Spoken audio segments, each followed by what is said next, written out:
The American Civil War has been dressed up in a lot of creative language over the years. A noble fight for states' rights, a tragic family feud, a clash of cultures. But peel back the gray and the blue, and you'll find something far simpler and far more uncomfortable. It was a war to protect slavery. No ifs, no buts, and every other excuse is just a polite way of dodging that truth. Welcome to Tenfold Gold, and today's History Hot Take. The Civil War was about slavery. Full stop. If you like your history unfiltered, give this video a like, hit subscribe, and ring the bell, because we're about to scrape away the lost cause varnish once and for all. Point 1. Let's get this straight. It was about slavery. Before we get tangled up in talk of tariffs or states' rights, let's be blunt. The American Civil War was about slavery, the right of one group of people to own another. It wasn't a footnote or a side issue. It was the foundation of the entire conflict. Southern politicians didn't mince words about it in the 1860s, and we shouldn't either today. Everything else, the states' rights rhetoric, the economic arguments, the Southern honor nonsense, is just window dressing. Slavery was the central pillar of the South's economy and the source of its wealth. And when that pillar was threatened, they chose war.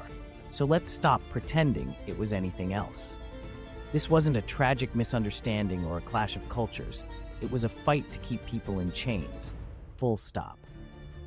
Point 2. Secession declarations don't lie. Let's look at what the Confederate states themselves had to say when they seceded. South Carolina's declaration spelled it out. They left the Union because northern states were refusing to enforce slavery laws. Mississippi's declaration? Even blunter. Our position is thoroughly identified with the institution of slavery. Texas said slavery was a blessing, not a burden. These weren't dusty footnotes or scribbled in the margins. They were the core reasons, written in bold in the opening paragraphs. No talk of tariffs, no noble states' rights crusade, just a straightforward defense of human bondage. And these declarations weren't minor statements by fringe radicals. They were the official words of entire states, read aloud to the world. So next time someone tries to tell you the Civil War was about different economic visions, point them to the documents. They don't lie. They say exactly what they were fighting for, and it was slavery. Point 3. States' rights to own people. The phrase states' rights gets tossed around like a magic shield in Civil War debates. But let's be honest about what states' rights actually meant in the 1860s. It wasn't about the right to manage railways or levy local taxes. It was about the right to own people. The southern states didn't rebel because they felt stifled by federal regulations on canals or shipping lanes.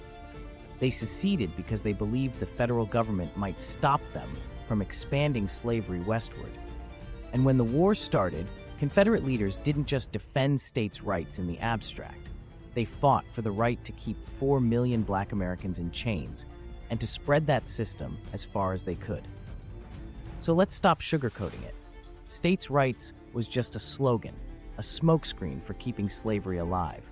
Because in the 1860s, there was no bigger right to protect than the right to own other people. Point 4. The Southern economy, cotton slavery, and profit. The Southern economy wasn't just built on slavery, it was entirely dependent on it. Cotton was king, and cotton only grew because of enslaved labor. By the 1860s, the South was exporting millions of bales of cotton a year, fueling the textile mills of Britain and the North. And it all rested on the backs of Black Americans who had no freedom, no rights, and no choice. This wasn't a side issue or a moral blind spot. It was the bedrock of Southern wealth. Plantation owners became the region's political elite, and they weren't about to give that up. Any threat to slavery was a threat to their entire way of life, and they knew it. The war wasn't just about honor or culture. It was about profit, plain and simple. Slavery was their cash cow, and they'd fight to keep it in the barn. Point 5. The Fugitive Slave Act and the North's complicity. It's easy to paint the North as the land of abolitionists, but let's not rewrite history. Before the war, northern states were legally bound to return runaway slaves to their so-called owners. The Fugitive Slave Act of 1850 made it a federal crime not to cooperate.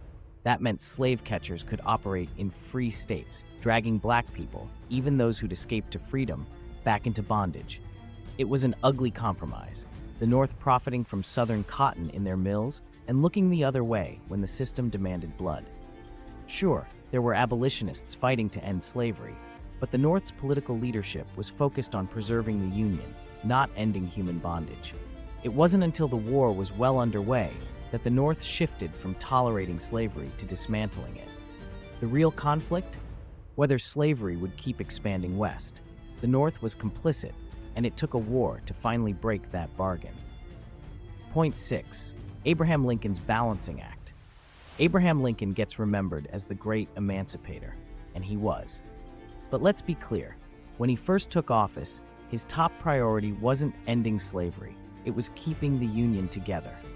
Lincoln believed that if he said he was fighting to end slavery, he'd push the border states, which still held slaves, straight into the arms of the Confederacy. So in those early years, he talked about preserving the Union above all else. But the reality of war changed the calculus. As enslaved people fled to Union lines and abolitionists kept up the pressure, Lincoln realized that ending slavery was the only way to truly save the Union. The Emancipation Proclamation in 1863 didn't free every enslaved person, but it shifted the war's moral compass. From the North's point of view, what started as a war to preserve the Union became a war to destroy slavery. Lincoln walked a political tightrope, and in the end, he knew there was only one way to win. Point 7. Confederate leaders spelled it out. Forget the polite post-war spin.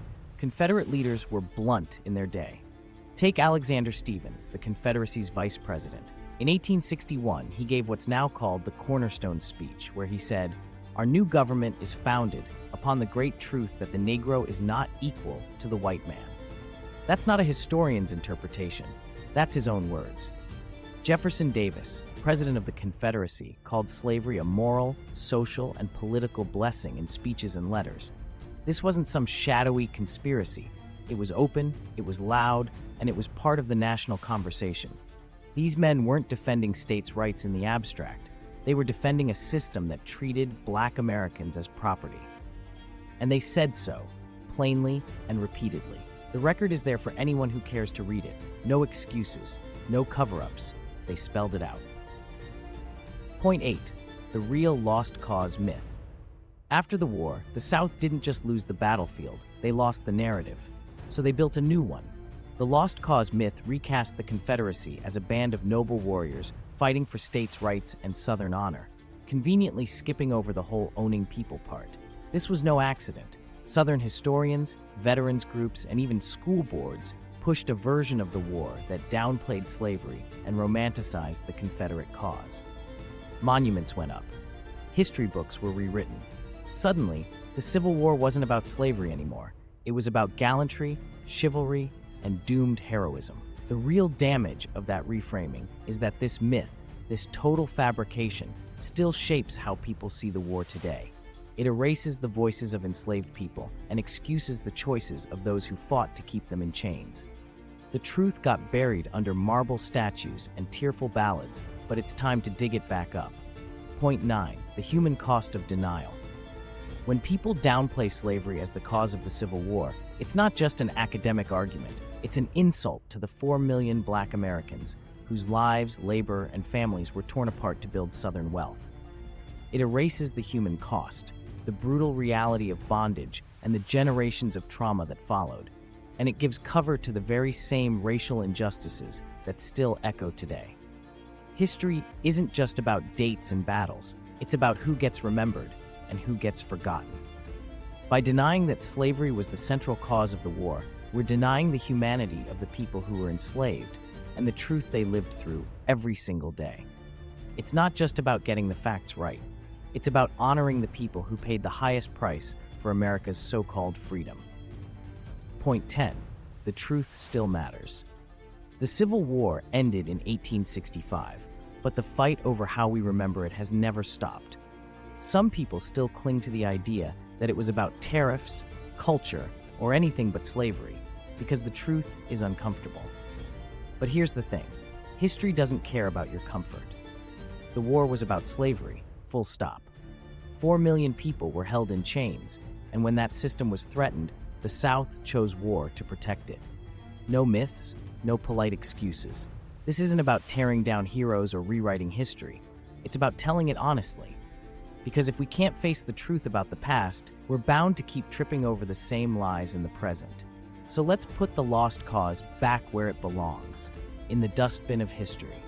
And let's keep telling the story the way it really happened, not the way it's been whitewashed. So there you have it. The Civil War wasn't a tragic misunderstanding or a clash of cultures. It was a war fought over the right to own human beings, plain and simple. If this video gave you a different perspective or just made you think, give it a like. And if you're hungry for more history that doesn't flinch from the truth, hit subscribe and ring that bell. This is Tenfold Gold, where the myths crumble and the real stories stand. See you next time, when we'll be stirring up more historical hornets' nests and leaving the polite versions in the dust.